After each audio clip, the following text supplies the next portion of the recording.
Hello and a very, very, very warm welcome to you.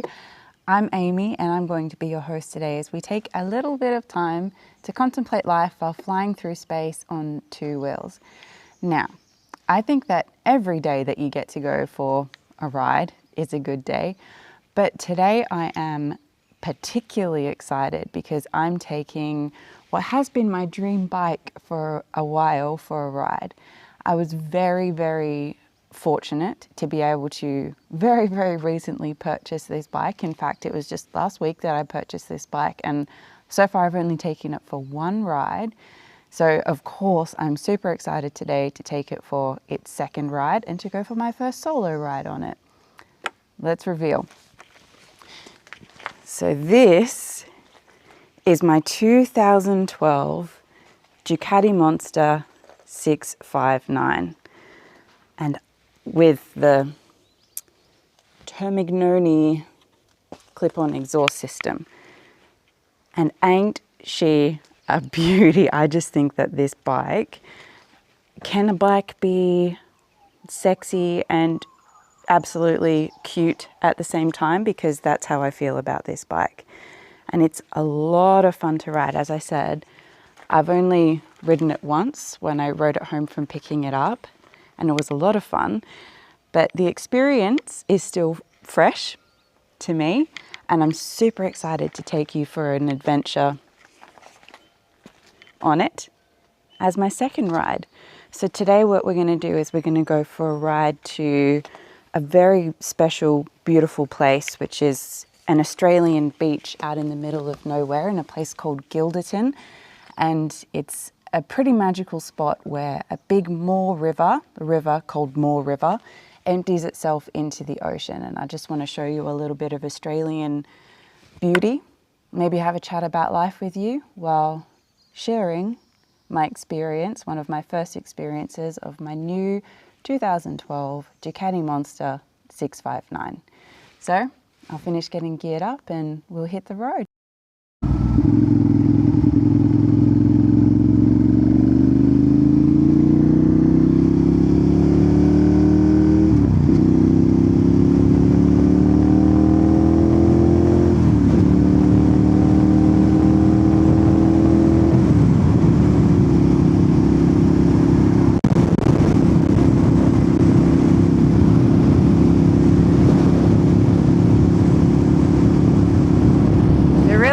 Beautiful out here, and I honestly just feel so smooth on this bike.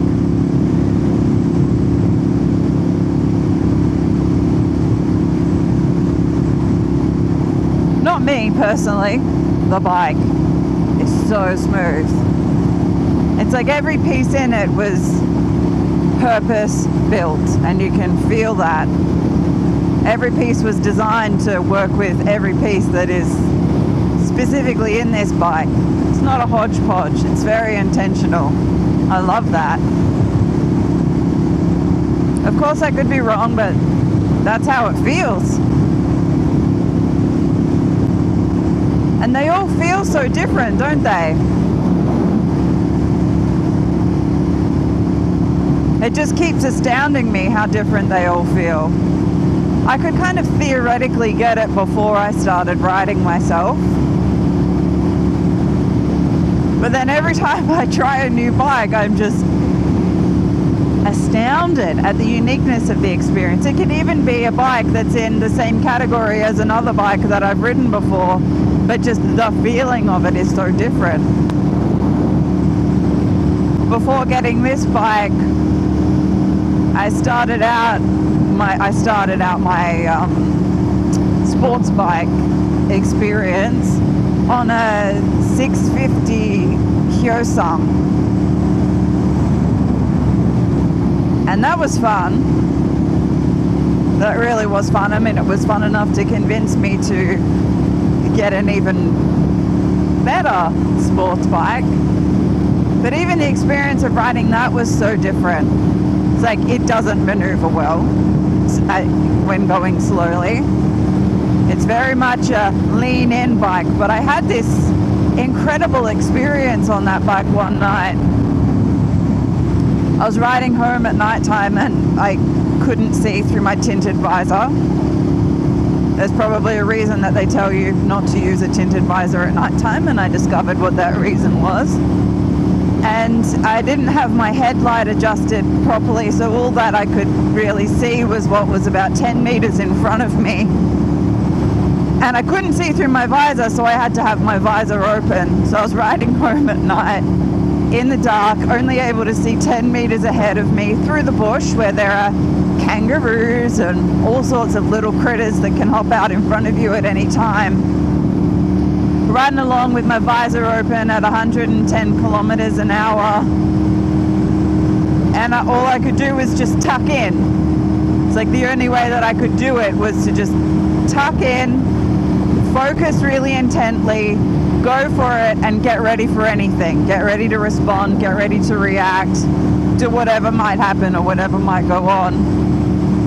So that's what I did. I was tucked in as much as I could just to get behind the little visor, or the little fairing, tiny little fairing that I had on that bike. So I tucked in, wrapped myself around the tank, and just stared straight ahead of me. And then I just had to kind of trust that the bike could do whatever I needed it to do and respond in whatever way I needed it to respond.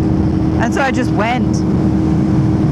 And I had this experience that was quite a spiritual experience, I must say, where I just melded with the bike, and I just melded with the road, and I just melded with the environment, and I just felt like I was so present, so aware of every tiny little movement or flutter that was happening around me, whilst also being singularly focused on what I was doing and where I was going. And I just felt so alert, so incredibly alert, but also so, like, I couldn't be tense. I had to make sure that I didn't get anxious about it, otherwise I'd be reacting rather than like accurately responding to what was going on. So I wasn't anxious, I wasn't edgy, but I was so acutely focused and so acutely aware of what I was doing and what was happening in my environment, whilst also being just kind of completely surrendered into and melded with my bike and with the road. And I had this experience of, and I'd had the experience of kind of melding with my other bikes before, but I had this experience on that bike that night of just, like, I could have been anywhere. I was so focused on what was happening just right in front of me that I could have been anywhere. So I didn't have any big grand vista that I could look out at, no real concept of exactly where I was, just what was happening right in front of me right at that moment. And I think that unless you've had the experience, you can't perhaps fully understand what it is that I'm describing or talking about. But for me, it was deeply spiritual. I just felt transported to another realm, to another place, almost dimensionally transported to a different kind of experience. And I was safe, don't worry, nothing bad happened. But just because of that space that I was holding and maintaining, was I able to navigate that safely. And anyway, being on this bike, it feels different to that, because the Hyosung was very much a leaning bike, and this bike leans very well as well. And obviously it's not nighttime right now, so I can see very well. But every bike feels different. So this is a sports bike, so technically in the same kind of category as the Hyosung, but the way that it feels and the way that it rides is just so incredibly different. For me, I actually feel, though I had that spiritual experience on the Hyosung, I actually feel more comfortable on this one. Like the position, the riding position, the way that it feels, the way that it maneuvers, just feels more comfortable to me. I feel like this bike and I are a good match, and we're going to be good friends for a really good long time to come. So I'm very, very happy with this. Here we got a dirt road.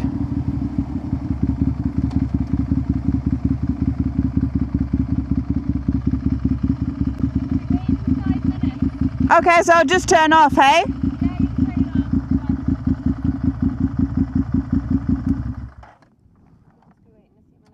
All right. It's a long stretch, is it? Yeah. Just have to drive on this side. Okay. No problem. Not a bad place to be stuck all day. No, it's grand. That's the view. Where are you going? To Guilderton. Oh, wow. Yeah, good. Have you been? No, but I've heard it's nice. It's beautiful. How far away is it? 47 minutes from here, according to my navigator. Yeah, the river empties into the ocean there, and it's just stunning. Yeah, gorgeous.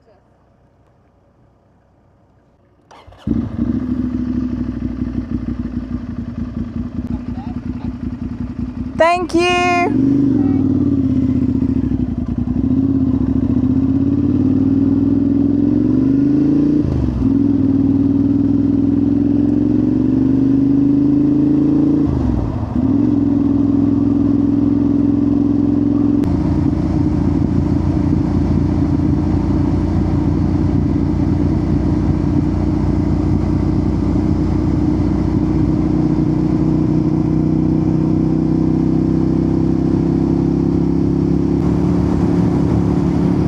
So here we go, we're heading into Guilderton.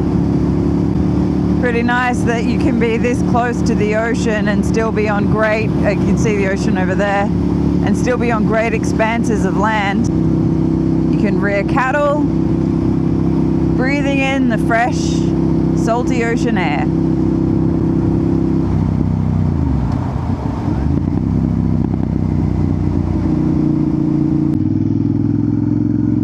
So how's this for a town? This is pretty much it.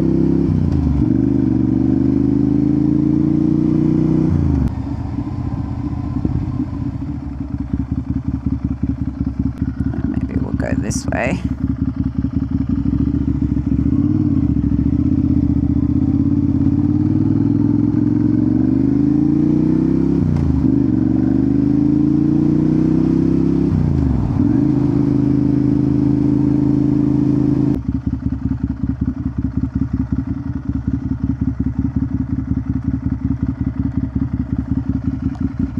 Okay, so we've arrived at our destination.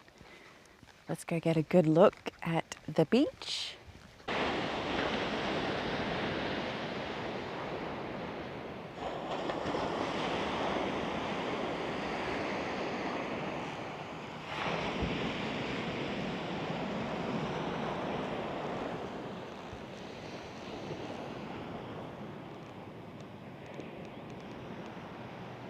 Now, this particular warning needs to be taken very seriously. There is always the possibility of being swept out to sea when river mouth breaks. And I can say from personal experience that there is every possibility in the world.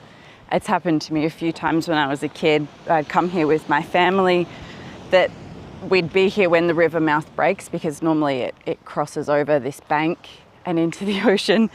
And I've been swimming near it, and I've had to be rescued by my dad a few times when all of a sudden the water has grabbed me and yanked me out. So do heed the Australian beach warning signs. Got your standard seagulls, got your seagulls with mohawks. And we go carefully, trying not to alarm the black swans.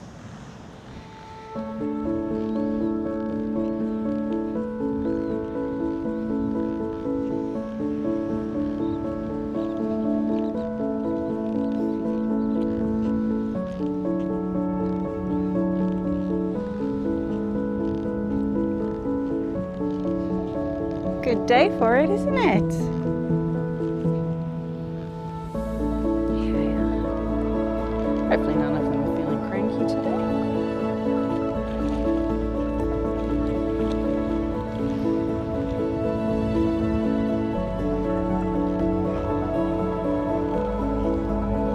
Sorry for disturbing your peace.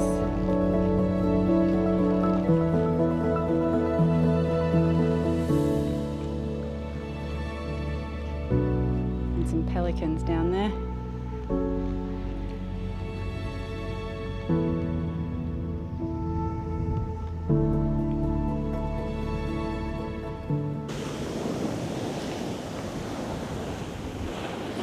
I guess the thing that strikes me the most about this place is just how much it hasn't changed. Whoop. Getting me jeans wet. So I've been a visitor at this beach at different times through my whole life.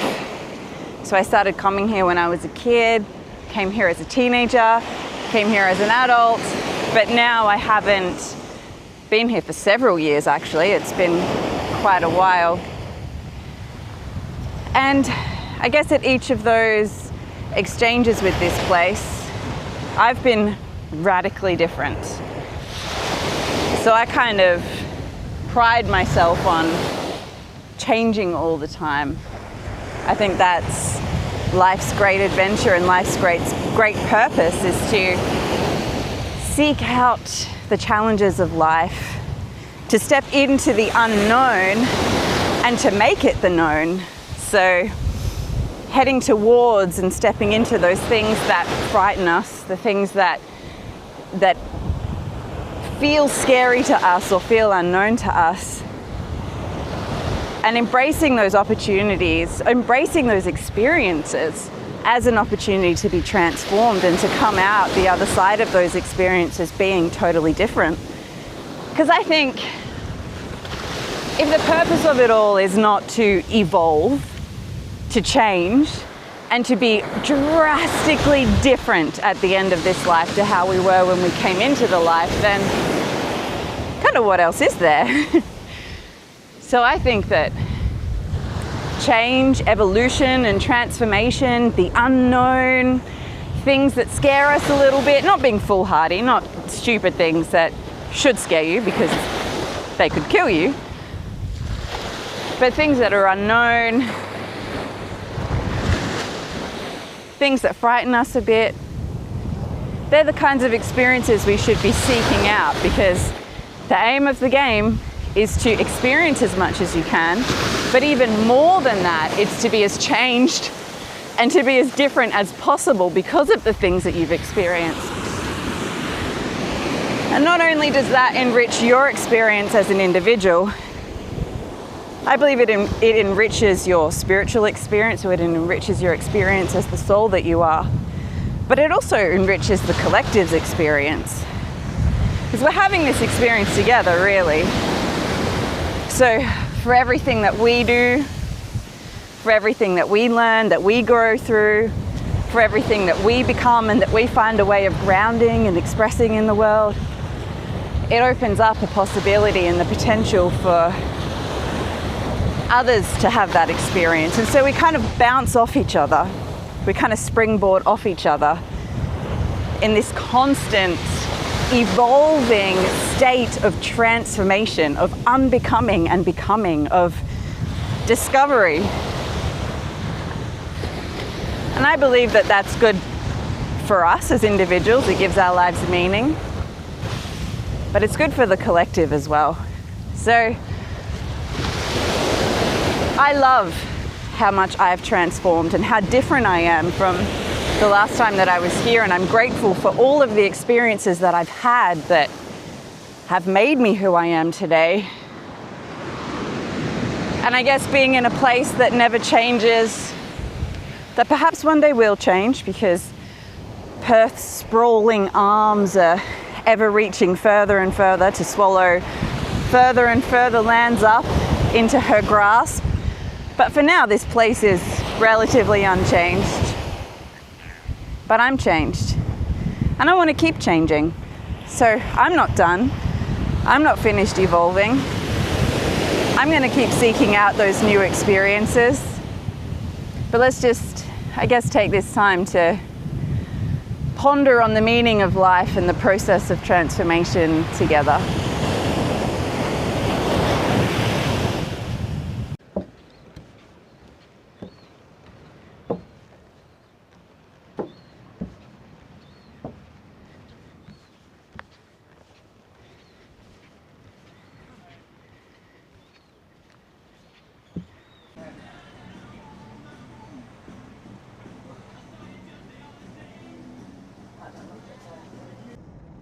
So we obviously picked the wrong time to come back through the roadworks.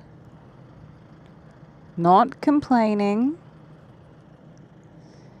I've been sitting here for 20 minutes in the direct sun with my helmet and my gear on. Lucky I've just been through a scorching Perth summer and I can handle it. 20 minutes down, how many more to go? We'll find out. Good view though.